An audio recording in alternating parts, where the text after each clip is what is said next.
अरे बहुत अच्छा लगती हो तुम बिना दुपट्टे के। क्या तुम मुझे अपनी माशूका बनाना चाहते हो? मैं तुम्हें अपनी जिंदगी बनाना चाहता हूँ। मेरे प्यारे दोस्तों, ये एक ऐसी कहानी है जिसे सुनकर आपका दिल खुश हो जाएगा। जब घर का जिम्मेदार ही घर की औरतों को खिलौना समझने लगे और अपनी रातें रंगीन करता रहे, सोचो फिर क्या होगा। लेकिन कभी कभी बड़ी उस्ताद भी फंस जाती है। लाहौर का रहने वाला 54 साल का सलीम अपने बेटे नासिर को दुबई के लिए रुखसत कर रहा था, क्योंकि यहाँ रोजगार न मिलने की वजह से नासिर को अपनी खूबसूरत हसीन नाजुक बीवी को छोड़कर अब दुबई जाना पड़ रहा था। नासिर अपनी हसीन बीवी को अपने बाप सलीम के पास छोड़कर जा रहा था। नासिर के जाने की वजह से सलीम के चेहरे की खुशी चमक रही थी। नासिर ने अपनी बीवी का हाथ पकड़ते हुए कहा, बाबा तुम हिना का अच्छे से ख्याल रखना। सलीम ने आगे बढ़कर कहा, अरे बेटे फिक्र मत करो, हिना को मैं तेरे से ज्यादा प्यार दूंगा। नासिर ने अपनी बीवी हिना को गले लगाया और गाड़ी में बैठकर एयरपोर्ट की तरफ रवाना हो गया। सलीम तो चाह रहा था किसी तरह नासिर जल्दी से चला जाए, क्योंकि सलीम से हिना की खूबसूरती देखकर रहा नहीं जा रहा था। जब चलती तो ऐसे मटकती कि सलीम के दिल पर छुरी चलती थी। अगली सुबह जब वो कमरे में बैठा था, दरवाजा धीरे से खुला। उसकी बहू हिना हाथ में चाय का कप लिए अंदर आई। सुबह की धूप उसके चेहरे पर पड़ रही थी। रंग और भी निखर गया था, बाल कंधों पर बिखरे हुए और मुस्कुराहट में अजब सी नरमी थी। वो चाय देते हुए हंसकर बोली, पर आपकी निगाहें तो ऐसे देख रही हैं जैसे मैं ही चाय हूं। ससुर ने बहू का हाथ पकड़ते हुए कहा, बहू इधर आओ, मेरे पास बैठो और मेरी बात सुनो। सलीम ने कहा, बहू मैं खुद को बहुत अकेला और तन्हा महसूस कर रहा हूँ। मैं चाहता हूँ कोई ऐसा हो जो हर वक्त मेरे पास रहे, मेरे दिल को संभाले और हर तरह ख्याल रखे। बहू मैं सोच रहा हूँ कि मैं दोबारा घर बसा लूं, ताकि मेरी जरूरतों को समझने वाली बीवी मिल जाए। हिना ने कहा, ससुर जी आप ये कैसी बातें कर रहे हो? मैं मौजूद तो हूँ आपका ख्याल रखने के लिए, आपको खुश रखने के लिए। आप जो कहोगे मैं करूंगी। ससुर जी आपका हर हुक्म सर आंखों पर। सलीम के चेहरे पर हल्की मुस्कान फैल गई। सलीम उठकर हिना के करीब बैठ गया। सलीम ने हिना के कंधे पर हाथ रखा तो पूरे बदन में झंझनाहट सी फैल गई और बड़े प्यार से बोल, ठीक है बहू, देखते हैं तुम मुझे खुश रखने के लिए क्या कर सकती हो। हिना ने कहा, ससुर जी ऐसी भी क्या जल्दी है, अब तो हम दोनों इस घर में अकेले ही हैं। ससुर जी आज मैं रात को आपको एक खास तोहफा देकर आपको खुश कर दूंगी। हिना ने चाय के बर्तन उठाए और किचन में चली गई। सलीम हिना को जाते हुए पीछे से देख मुस्कुराया। सलीम की नजरें हमेशा हिना पर टिक जाती थीं। जब हिना घर में झाड़ू लगाती या कपड़े धोती तो सलीम कहता, बहू काम करते वक्त ये दुपट्टा उतार दो ताकि ठीक से काम कर सको। सलीम छिप छिप कर हिना को ऐसे देखता जैसे कोई शिकारी अपने शिकार पर नजर रखता हो। एक रात सलीम से रहा नहीं गया, अपने कमरे से निकला और धीमे कदमों से हिना के कमरे की तरफ बढ़ा। हिना आईने के सामने खड़ी अपने बालों सही कर रही थी। उसका दुपट्टा कंधे से फिसल गया था। अचानक सलीम के कदमों की आवाज सुनकर वो मुड़ी और घबराई हुई आवाज में बोली, बाबूजी क्या हुआ, क्या आपको कुछ चाहिए था? सलीम आगे बढ़ा, लेकिन अचानक उसका पैर फिसला, या शायद उसने गिरने का बहाना बनाया। उसने हिना को अपनी बाहों में भर लिया और दोनों पलंग पर गिर गए। हिना का दिल तेजी से धड़कने लगा। वो डर के मारे तुरंत उठी और अपना दुपट्टा ठीक करते हुए खड़ी हो गई। उसकी सांसें तेज चलने लगी, मगर खुद को संभालते हुए बोली, बाबूजी ये क्या था? सलीम ने कहा, माफ करना बहू, मेरा पैर फिसल गया था। असल में मैं तुमसे अपनी दवाई पूछने आया था, वो कहाँ रखी है? हिना के दिल में एक तूफानी हलचल सी मच गई थी, क्योंकि ताकतवर लंबा चौड़ा आदमी था। उसने कहा, बाबूजी आप अपने कमरे में आराम करिए, मैं दवाई लेकर आती हूँ। वो कमरे से बाहर चली गई। शाम को जब हिना अपने शौहर नासिर से वीडियो कॉल पर बात कर रही थी, उसकी आवाज में वही पुराना प्यार झलक रहा था। वो नासिर को अपनी अदाओं से हंसा रही थी। वीडियो कॉल पर नासिर को अपना खूबसूरत बदन दिखाकर खुश कर रही थी। बार बार नए कपड़े पहनकर उसे दिखाती और मोबाइल पर वीडियो बना बनाकर करके भेजती थी। वो हंसते हुए नासिर को चूमती और उसे दिल की बातें करती, मगर उसको यह जरा भी एहसास नहीं था कि सलीम पीछे छिपकर यह सब देख रहा है। वो हिना के नासिर से बात करने पर जल रहा था और यह जलन उसके चेहरे और उसके दिल में साफ झलक रही थी। उसकी बेचैनी और खींच उसके हाव भाव से दिख रही थी, क्योंकि सलीम नहीं चाहता था कि हिना नासिर से बात करे, क्योंकि वो हिना को अपनी बनाना चाहता था और यही बात उसके मन में लगातार खल रही थी। वो चुपचाप से वहां से हट गया, लेकिन उसके मन में कुछ और ही चल रहा था। अगले दिन जब हिना अपने कमरे में फोन में मशगूल थी तो अचानक उसे बाहर से किसी औरत के हंसने की आवाज आई। वो हैरान होकर फौरन बाहर आई। वहां सलीम एक औरत के साथ हंसकर बातें कर रहा था। हिना ने हैरत और नाराजगी से पूछा, ससुर जी ये औरत कौन है? सलीम ने बद्दे सुकून से जवाब दिया, बहू मैंने तुमसे कहा था ना कि मैं दूसरी शादी करने का ख्वाहिश रखता हूँ। ये औरत रिश्ते करवाती है। मैंने उनसे कहा है कि मेरे लिए कोई अच्छी खूबसूरत सी बीवी देख ले। उसकी आवाज में एक अजीब सी होशियारी थी, जैसे वो जानबूझकर हिना को परेशान कर रहा हो। हिना का चेहरा सफेद पड़ गया, मगर वो कुछ बोले बिना पलटकर अपने कमरे में चली गई और चुपकर उनकी बातें सुनाने लगी। हिना के मन में एक तूफान उठ रहा था। वो नहीं चाहती थी कि सलीम दोबारा शादी करे, क्योंकि उसके दिमाग में सलीम की बेहिसाब जायदाद और दौलत का डर था।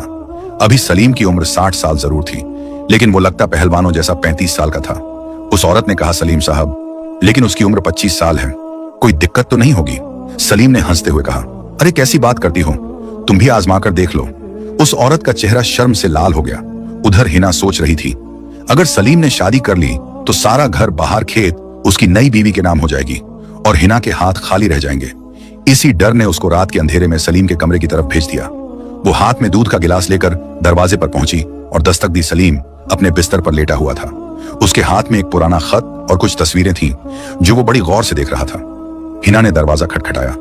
दरवाजे की आवाज सुनकर सलीम ने तुरंत वो खत और तस्वीरें तकिए के नीचे छिपा दी। हिना अंदर आई। उसकी आवाज में एक अजीब नरमी थी। बोली, बाबूजी आप थक गए होंगे क्या? मैं आपका सर दबा दूं? सलीम कहा, हाँ दबा दो। हिना ने जानबूझकर अपना दुपट्टा जमीन पर गिरा दिया और सर दबाते हुए सलीम का सिर अपनी गोद में रखा। सलीम के शरीर में एक हल्की सी झुरझुरी सी दौड़ गई। वो घबराते हुए बोला, बहू ये क्या कर रही हो? हिना ने अपनी आवाज में एक मधुर चालाकी भरते हुए कहा, बाबूजी मैं तो आपका दिल बहला रही हूं, आपको खुश कर रही हूं। आप परेशान मत हो, मेरे होने से आपको दूसरी शादी की जरूरत नहीं पड़ेगी। सलीम की आंखों में एक अजीब सी चमक आ गई। उसने हिना को अपनी बाहों में भर लिया और धीमी आवाज में कहा, बहू अगर तुम मेरा काम करती रहो तो मैं तुम्हें उसे नासिर से ज्यादा खुशी दूंगा और मेरा घर, मेरी जमीन सब तुम्हारी होगी। फिर उसे अचानक डर हुआ, रुक कर बोला, लेकिन बहू अगर नासिर को हमारे बारे में पता चल गया तो क्या होगा? हिना ने एक मुस्कान के साथ जवाब दिया, अरे बाबूजी उसे कौन बताएगा? वैसे भी वो वहां से क्या पता कब लौटेगा। मेरा भी तो मन है, मेरा भी तो जी करता है। और वैसे भी उस गरीब के पास है ही क्या है? उसके पास तो कुछ भी नहीं है। सच्चा प्यार और दिल की हसरत तो वही पूरी कर सकता है जिसके पास कुछ होता है। उसकी आवाज में एक अजीब सी बेनियाजी थी जिसने सलीम के दिल में एक नई आग जला दी। उसने हिना को और करीब करते हुए कहा, ठीक है बहू, आज रात तुम यहीं मेरे साथ मेरे पलंग पर सो जाओ। हिना ने कुछ कहे बिना उसके साथ पलंग पर लेट गई, लेकिन सलीम के दिल में एक अजीब सी बेचैनी थी जो धीरे धीरे बढ़ रही थी। आधी रात को जब हिना गहरी नींद में थी, सलीम धीरे से उठा और सीधे हिना के कमरे में गया और वहां हर कोना तलाश किया। उसकी नजर हर जगह पड़ रही थी, जैसे उसे कोई खोई चीज ढूंढने की जल्दी हो। आखिरकार उसकी नजर अलमारी के ऊपर रखे फूल वाले छोटे गुलदान पर पड़ी। सलीम ने उसे उठाया और हाथ में लेकर देखा, फिर उसको वहीं वापस रख दिया और चुपचाप वापस अपने कमरे में चला गया, जैसे उसे कोई बड़ा राज मालूम हो गया हो। दिन भर हिना सलीम को अपनी अदाओं से बेचैन करती रही। कभी वो उसका हाथ पकड़ती, कभी उसकी गोद में बैठ जाती और कभी अपने हाथ उसके गले में डालकर मुस्कुराते हुए बातें करती। लेकिन सलीम अब झिझक रहा था। उसकी नजरें हिना से मिलती और वो तुरंत पलट जाता, जैसे उसके मन में कोई नया मंसूबा हो। हिना को उसकी इस ठंडी सूरत से उलझन होने लगी, मगर उसने अपनी चालाकी जारी रखी। अगली रात अचानक हिना के रोने की आवाज आने लगी जो दिल को छलनी कर रही थी। सलीम जो अपने कमरे में बेचैन था, यह आवाज सुनकर दौड़ता हुआ हिना के कमरे में पहुंचा। दरवाजा खोलकर अंदर जाकर घबराई आवाज में पूछा, बहू क्या हुआ, क्यों रो रही हो? खैर तो है? उसकी आवाज में चिंता थी, जैसे उसे पता था रोने का कारण मामूली नहीं है। हिना बिस्तर पर बैठी थी, उसका चेहरा आंसुओं से भींगा था। वो और जोर से रोने लगी, हिचकियां लेकर बोली, बाबूजी आपने ये क्या कर दिया? मेरी जिंदगी बर्बाद हो गई, मैं बेघर हो गई, आपकी वजह से मेरी इज्जत खत्म हो गई।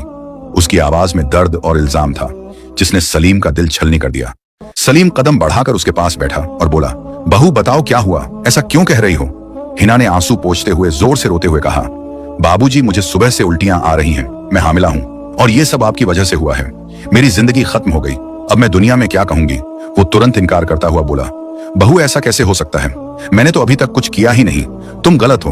उसकी आवाज में सफाई थी, मगर हिना ने उसकी बात काटते हुए कहा, लगता है बाबूजी आपकी याददाश्त कमजोर हो गई। रात को आपने मेरे साथ अपने कमरे में वो सब किया जो एक पति अपनी पत्नी के साथ करता है, और अब आप मासूम बने हुए हो। हिना की आवाज अब शोर में बदल गई, जैसे वो पूरे मोहल्ले को जगाना चाहती हो, और ये ड्रामा अब एक खतरनाक मोड़ पर था। सलीम बहुत घबरा गया और दरवाजे की तरफ देखा, फिर हिना की तरफ मुड़कर धीमी आवाज में बोला, अच्छा बहू ठीक है, तुम ठीक कह रही हो, लेकिन तुम फिक्र मत करो, मैं सब कुछ संभाल लूंगा, तुम जो कहोगी वैसा ही होगा। उसकी आवाज में अब एक अजीब सी तस्लीम थी, जैसे वो खुद को कसूरवार मान रहा हो। वो आगे बढ़कर हिना के कंधे पर हाथ रखता हुआ बोला, लेकिन इस राज का किसी को भी पता ना चले, वरना हम दोनों बर्बाद हो जाएंगे। हिना ने आंसू पोंछते हुए अपना सिर सलीम के कंधे पर रखा और कहा, ठीक है बाबूजी, मुझे कभी अकेला मत छोड़ना। लेकिन अगली सुबह घर में एक बड़ा झटका लगा। सलीम जब घर में आया, उसके साथ एक खूबसूरत औरत थी जिसने दुल्हन जैसा कपड़ा पहना हुआ था, और दोनों खुशी खुशी एक दूसरे से बात कर रहे थे। हिना ने यह नजारा देखा तो उसका चेहरा गुस्से से लाल हो गया। उसने चिल्लाते हुए पूछा, बाबूजी ये कौन है? सलीम ने शांत आवाज में जवाब दिया, बहू ये मेरी बीवी है, मैंने शादी कर ली है, आज से ये तुम्हारी सास है। हिना हैरान थी, सोच रही थी मैं बाबूजी को खुश रखने के लिए सब कुछ देने को तैयार थी, फिर उन्होंने शादी क्यों कर ली? उसकी आंखें गुस्से से लाल हो गईं। वो धीरे से बोली, बाबूजी आप जरा मेरे कमरे में आइए, आपसे बात करनी है। वो भागकर अपने कमरे में चली गई। सलीम जब हिना के कमरे में गया तो वो गुस्से में पागल हो रही थी। उसने कहा, बाबूजी आपने मेरे साथ धोखा किया है, अब मैं आपकी सच्चाई सबको बताऊंगी। सलीम बोला, बहू पागल मत बनो, मैंने शादी इसलिए की है ताकि ये औरत तुम्हारी देखभाल करेगी। अब तुम्हें घर का कोई काम नहीं करना, सारे काम ये करेगी, मैं और तुम मिलकर सिर्फ प्यार करेंगे। सलीम की यह बात सुनते ही हिना का गुस्सा ठंडा हो गया और उसके चेहरे पर एक शांति और खुशी की मुस्कान आ गई। घर में हिना एक मलिका की तरह से थी, वहीं सलीम की नई बीवी अब इस घर की नौकरानी से ज्यादा कुछ नहीं थी। हिना के पांव दबाती, उसकी की मालिश करती और घर का सारा काम चुपचाप संभालती थी। हिना अपनी चालाकी पर खुश हुआ करती, जैसे उसने सलीम की दौलत और जायदाद अपनी मुट्ठी में कर ली हो। लेकिन सलीम के चेहरे पर एक अजीब सी चुप्पी थी। उसकी आंखों में हैरानी और गुस्से की छिपी आग दिखती थी, जैसे उसने कोई बड़ा राज पकड़ लिया हो। सलीम अब हिना से दूर रहने लगा, उसकी नजरें ठंडी थीं। हिना को लगने लगा कि उसकी मेहनत से बनाया जाल टूट रहा है। सलीम की दौलत, उसकी ताकत उसके हाथ से फिसल रही थी। एक दिन जब सलीम अपनी बीवी के साथ ज्यादा वक्त बिता रहा था, हिना ने उसको अकेले में पकड़ लिया। उसकी आवाज में कड़वाहट थी, बाबूजी ये क्या हो रहा है? आप मुझसे दूर क्यों हो? अपनी बीवी को ज्यादा वक्त क्यों देते हो? क्या तुम्हें वो वादा याद नहीं जो तुमने मुझसे किया था? सलीम ने एक लम्हा उसके चेहरे को देखा और बोला, हिना मुझे कुछ याद नहीं, जो करना है कर लो, अब मैं तुम्हारी कोई बात नहीं मानूंगा। हिना का चेहरा गुस्से से लाल हो गया। वो तेज कदमों से अपने कमरे की तरफ भागी और दरवाजा जोर से बंद किया।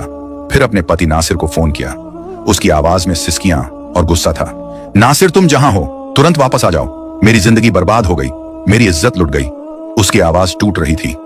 तुम्हारे अब्बू ने मुझे हामिला कर दिया, उन्होंने जानबूझकर तुम्हें दुबई भेजा था ताकि वो पीछे से मुझे हासिल कर सकें। नासिर के कानों में जैसे बिजली गिर गई हो, उसकी आवाज कांप रही थी। ये क्या कह रही हो? अब्बू ऐसा नहीं कर सकते, झूठ मत बोलो। हिना ने गहरी सांस ली और कहा, नासिर मैं तुम्हें सबूत भेजती हूँ, खुद देख लो। उसने अपना फोन खोला और एक वीडियो जिसे उसने सलीम के साथ उसके कमरे में चुपके से मोबाइल का कैमरा ऑन करके बनाया था। उस वीडियो में वो सलीम के सीने पर सिर रखे लेटी थी। उसने वीडियो नासिर को भेज दी। नासिर ने जैसे ही वो वीडियो देखी, उसका दिल टूटने लगा, उसका शरीर कांप रहा था। नासिर ने तुरंत हिना को कॉल किया।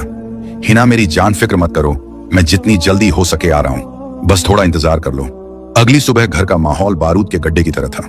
एक चिंगारी से सब कुछ फटने वाला था। सलीम, उसकी बीवी और हिना डाइनिंग टेबल पर नाश्ता कर रहे थे। सलीम चुप था। अचानक घर के दरवाजे की घंटी बजी। हिना की सांस अटक गई। सलीम की आंखों में अजीब सी चमक थी, जैसे वो इस पल का इंतजार कर रहा हो। उसकी नजरें दरवाजे की तरफ जमी। घंटी दोबारा बजी। सलीम ने दरवाजा खोला। सामने नासिर था। उसकी आंखों में गुस्से की आग और दर्द की चिंगारियां थीं। हिना उठी और दौड़कर नासिर के गले लग गई, जोर जोर से रोने लगी। सलीम ने अपने स्वर को धीरे किया, बेटा तुम यहां कैसे हो? खैर तो है, वापस क्यों आए? लेकिन इससे पहले कि वो बात पूरी करता, नासिर ने धमाके की तरह अपने बाप का गिरेबान पकड़ लिया। वो गुस्से से कांप रहा था। तुम बाप नहीं, दरिंदे हो दरिंदे। तुमने मेरी मासूम बीवी की इज्जत लूटी, उसके साथ ज्यादती की, मैं तुम्हें नहीं छोड़ूंगा। नासिर ने जोर से धक्का मारा। सलीम जमीन पर गिर गया। सलीम ने गहरी सांस ली। वो लड़खड़ाता हुआ उठा। सलीम की नई बीवी रोने लगी। उसने सलीम को उठाकर कुर्सी पर बिठाया। सलीम नासिर से बोला, बेटा तुम मुझे जान से मार डालो, लेकिन पहले मेरी बात सुनो, फिर जो सजा देना चाहो मुझे कबूल है। सलीम ने अपनी जेब से एक पुराना खत निकाला और कुछ तस्वीरें नासिर के हाथ में दी। ये खत मेरे दोस्त ने भेजा, ये तस्वीरें देखो तुम्हारी बीवी। ये कोई इज्जतदार औरत नहीं, बल्कि एक तवायफ है जो कोठे पर अपना धंधा करती थी। मेरे दोस्त ने उसे वहां देखा और मुझे वो सच्चाई बताई। नासिर की आंखें हैरानी से फैल गईं। उसने तस्वीरें देखी। हिना एक अजीब सी जगह पर रंगीन कपड़े पहनकर हंसती मुस्कुराती थी, जैसे वो अपने धंधे की मलिका हो। उसका दिमाग घूम गया। अब्बू ये क्या है? उसकी आवाज कांप रही थी।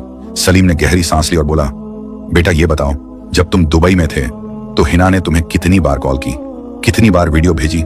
नासिर ने सोचते हुए कहा, अब्बू उसने बस 1-2 बार कॉल की थी, वीडियो नहीं भेजी थी। सलीम के होंठों पर एक सर्द मुस्कुराहट आई। ठीक है बेटा, अब एक और खौफनाक राज देखो। वो उठा और अपने कमरे से एक खूबसूरत फूलों वाला गुलदान लेकर आया। ये गुलदान नहीं बेटा, इसमें कैमरा छिपा था जो मैंने हिना के कमरे में रखा था। सलीम ने अपना फोन निकाला और एक वीडियो चलाई। नासिर की आंखें स्क्रीन पर जमी थीं। वीडियो में हिना का कमरा था। रात के अंधेरे में खिड़की से एक हट्टा कट्टा काला आदमी चुपके से अंदर आया। हिना को उसने देखते ही अपनी बाहों में भर लिया। फिर दोनों पलंग पर लेट गए। नासिर ने देखा उसे कल कलूटे आदमी ने हिना की हालत खराब कर दी। दोनों एक दूसरे से चिपके हुए थे। नासिर की सांस रुकने लगी। वीडियो में हिना और वो आदमी एक दूसरे में मग्न थे। वो आदमी हिना को हवा में उछाल रहा था। नाजायज रिश्ता, ऐसी तस्वीर जो नासिर के दिल को चुभ रही थी। सलीम की आवाज गूंजी, बेटा ये हिना सारा दिन सारी रात इसी आशिक से फोन पर बातें करती थी। उसे प्यार भरे पैगाम भेजती, नए नए कपड़े पहनकर वीडियो बनाती और भेजती, लेकिन जाहिर ऐसा करती जैसे वो तुमसे बात कर रही हो। सलीम एक लम्हे के लिए रुका और नासिर की तरफ देखते हुए बोला, मैंने जानबूझकर इस बेगैरत औरत के साथ झूठा रिश्ता बनाया ताकि इसकी सच्चाई जान सकूं। ये तो मेरे साथ सब कुछ करने के लिए तैयार थी, लेकिन मैंने तेरी मोहब्बत में तेरी इज्जत की खातिर इसके साथ कुछ नहीं किया। अगर ये इज्जतदार होती तो कभी मेरे करीब ही ना आती और ना ही मेरे कमरे में जाती। मेरे साथ क्यों सोती? लेकिन इसके दौलत के लालच ने इसे अंधा कर दिया था। सलीम ने एक और चौंका देने वाला राज खोला। ये जो मेरी बीवी है, ये कोई बीवी नहीं बल्कि एक लेडी डॉक्टर है। जब हिना ने मुझ पर यह इल्जाम लगाया था कि मैंने उसे हामिला किया, तो मैं इस डॉक्टर को अपनी झूठी बीवी बनाकर घर लाया। उसने हिना का मुआयना किया और साबित किया कि यह सब झूठ था। हिना ने मुझे ब्लैकमेल करने के लिए यह ड्रामा रचाया ताकि वो मेरी जमीन हथिया सके और अपने नाम कर सके। नासिर की आंखों से आंसू बह रहे थे, लेकिन उसका चेहरा गुस्से से लाल हो चुका था। वो कुर्सी से उठा और पीछे मुड़ा और हिना की तरफ देखकर कहा, गंदी बदकार बेहया औरत। उसकी आवाज घर की दीवारों से टकराई। मैंने तुमसे कितना प्यार किया, तुम्हें खुश रखने के लिए दुबई गया और तुमने मुझे यह सिला दिया। हिना चुपचाप उसकी तरफ देखती रही। आंखें फटी की फटी रह गईं, जैसे उसका सारा ड्रामा जमीन पर गिर गया हो। नासिर ने गुस्से में चिल्लाते हुए कहा, अब्बू फौरन पुलिस को फोन करो और इस औरत को पुलिस के हवाले करो। मैं इसकी शक्ल भी नहीं देखना चाहता। सलीम ने कहा, बेटा नहीं, ऐसा मत करो, पुलिस को मत बुलाओ, नहीं तो ये पूरी दुनिया में बदनाम हो जाएगी। इस तवायफ के लिए यही सजा काफी है कि ये वापस अपने उसी कोठे पर जाए, उसी गंदी जिंदगी में शर्म और बदनामी से गुजरे। दफा हो जाओ, मेरे घर से जाओ, अपने उस आशिक के पास रहो, उसी कोठे पर अपना धंधा करो। मैंने तुम्हें इज्जत दी, घर दिया, ये मेरी गलती थी। हिना घुटनों के बल जमीन पर बैठ गई और नासिर के पांव पकड़ लिए। नासिर ऐसा मत करो, मुझे माफ कर दो, मैं तुम्हारी बीवी हूं, मुझसे गलती हो गई। लेकिन नासिर गुस्से में पीछे हट गया। उसने गंदे लफ्जों में 3 बार कहा, मैं तुम्हें तलाक देता हूं, तलाक देता हूं, तलाक देता हूं, और हिना को धक्का देकर घर से बाहर निकाल दिया और दरवाजा बंद कर लिया। नासिर ने अपने बाप सलीम को गले लगाया। उसकी आंखों में आंसू थे। बाबा मुझे माफ कर दो, मुझे सच का पता नहीं था। सलीम ने रोते हुए कहा, बेटा कोई बात नहीं, ये एक बड़ा धोखा था, लेकिन शुक्र है समय रहते हमारी आंखें खुल गईं।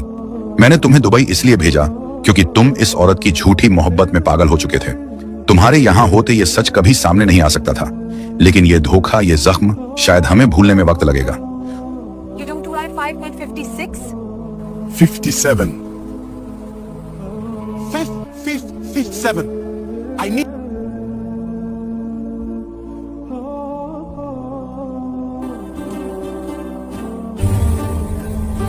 दोस्तों ये थी आज की कहानी। पसंद आई हो तो लाइक करें, चैनल को सब्सक्राइब करें और बेल आइकन का बटन भी दबाएं। शुक्रिया।